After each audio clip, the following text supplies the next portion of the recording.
साल 2024 भारत की न्यायपालिका के लिए किसी परिवर्तन से कम नहीं रहा। इस साल सुप्रीम कोर्ट ने कुछ ऐसे महत्वपूर्ण निर्णय लिए हैं जिन्होंने देश के कानूनी और नीतिगत ढांचे को नया रूप दिया है। चुनावी बॉन्ड योजना जैसी विवादास्पद नीतियों को रद्द करने से लेकर मदरसा शिक्षा के विनियम तक, इन निर्णयों ने साल के दौरान एक बहस को हवा दी है। प्रत्येक निर्णय ने संवैधानिक कानून की सीमाओं को फिर से परिभाषित किया, जिसने भारत के राजनीतिक, सामाजिक और कानूनी ताने बाने पर एक स्थायी प्रभाव छोड़ा है। आइए ऐसे ही 2024 के सुप्रीम कोर्ट द्वारा पारित कुछ प्रमुख और ऐतिहासिक 10 महत्वपूर्ण फैसलों पर नजर डालते हैं।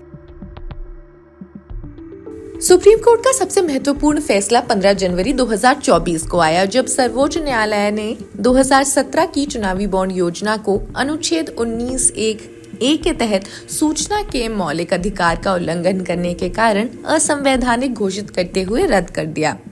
तत्कालीन मुख्य न्यायाधीश चंद्रचूड़ की अध्यक्षता वाली 5 न्यायाधीशों की संविधान पीठ ने फैसला सुनाया कि चुनावी बॉन्ड के माध्यम से गुमनाम दान जनता को राजनीतिक फंडिंग में आवश्यक पारदर्शिता से वंचित करके लोकतंत्र को कमजोर कर रहा है। कोर्ट ने कहा कि इस तरह की अस्पष्टता स्वतंत्र निष्पक्ष चुनावों से समझौता करती है, जो व्यक्तिगत अधिकारों पर कॉर्पोरेट हितों को तरजीह देती है। इस निर्णय ने आयकर अधिनियम, जन प्रतिनिधित्व अधिनियम और कंपनी अधिनियम में संशोधन को अमान्य करार दिया, जिनके कारण गुमनाम और असीमित कॉर्पोरेट दान की सुविधा मिली थी, जिससे राजनीति में अनुचित प्रभाव पैदा हुआ। 4 मार्च 2024 को सुप्रीम कोर्ट ने झारखंड मुक्ति मोर्चा के कैश फॉर वोट मामले में पीवी नरसिम्हा राव मामले में अपने 1998 के फैसले को खारिज कर दिया, जिसमें संविधान के अनुच्छेद 105(2) और 194(2) के तहत विधायकों को विधायी गतिविधियों से जुड़ी रिश्वत के मामले में छूट दी गई थी। तत्कालीन सीजीआई की अध्यक्षता वाली 7 जजों की बेंच ने माना संसदीय विशेषाधिकार भ्रष्टाचार को कवर नहीं कर सकते और स्पष्ट किया कि छूट केवल विधायी कार्यों के लिए, अपर्यायी कार्यों तक ही सीमित है। चलिए SC/ST कोटे में उपवर्गीकरण की बात करते हैं। 1 अगस्त 2024 को ऐतिहासिक फैसले में सुप्रीम कोर्ट ने अनुसूचित जाति और जनजाति श्रेणियों के अंदर ही उपवर्गीकरण को मंजूरी दे दी, जिससे नौकरियों, शिक्षा में आरक्षण लाभों के अधिक सूक्ष्म आवंटन की अनुमति मिल गई।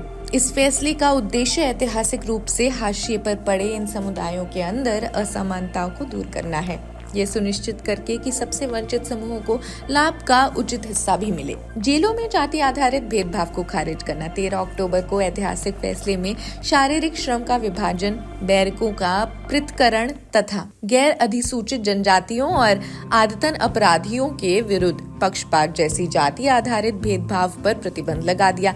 न्यायालय ने ऐसे पक्षपात को बढ़ावा देने वाले 10 जजों के जेल मैनुअल नियमों को असंवैधानिक करार दिया। 13 नवंबर 2024 को दिए एक ऐतिहासिक फैसले में सुप्रीम कोर्ट ने मनमाने ढंग से ध्वस्तीकरण को लेकर कड़ी निंदा की, जिसे अक्सर बुलडोजर कार्रवाई कहा जाता है। कोर्ट ने इस बात पर जोर दिया कि इस तरह की कार्रवाई उचित प्रक्रिया और निष्पक्षता के संवैधानिक सिद्धांतों के साथ साथ व्यक्तियों के कानूनी अधिकारों का भी उल्लंघन करती है। उत्तर प्रदेश मदरसा शिक्षा अधिनियम को बरकरार रखा गया। नवंबर 2024 में सुप्रीम कोर्ट ने उत्तर प्रदेश मदरसा शिक्षा बोर्ड अधिनियम 2004 को संवैधानिक रूप से वैध माना।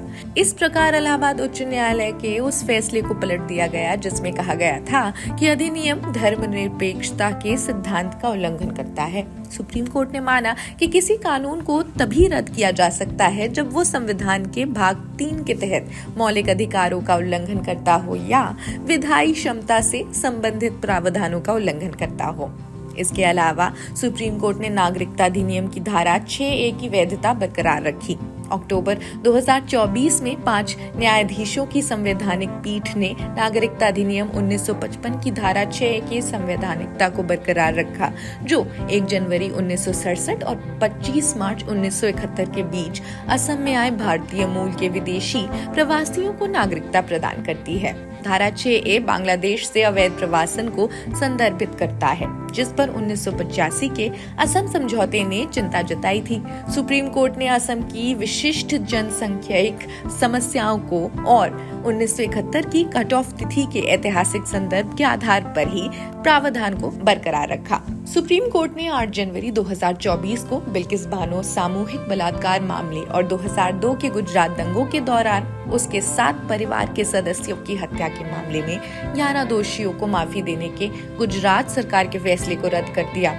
आदेश दिया कि उन्हें 2 हफ्ते के अंदर वापस जेल भेज दिया जाए। जस्टिस BV नागरत्न और जस्टिस उज्जल भुइया की पीठ ने सजा माफी को चुनौती देने वाली याचिका को अहमियत देते हुए कहा कि गुजरात सरकार सजा माफी का आदेश पारित करने के लिए उपयुक्त सरकार नहीं है।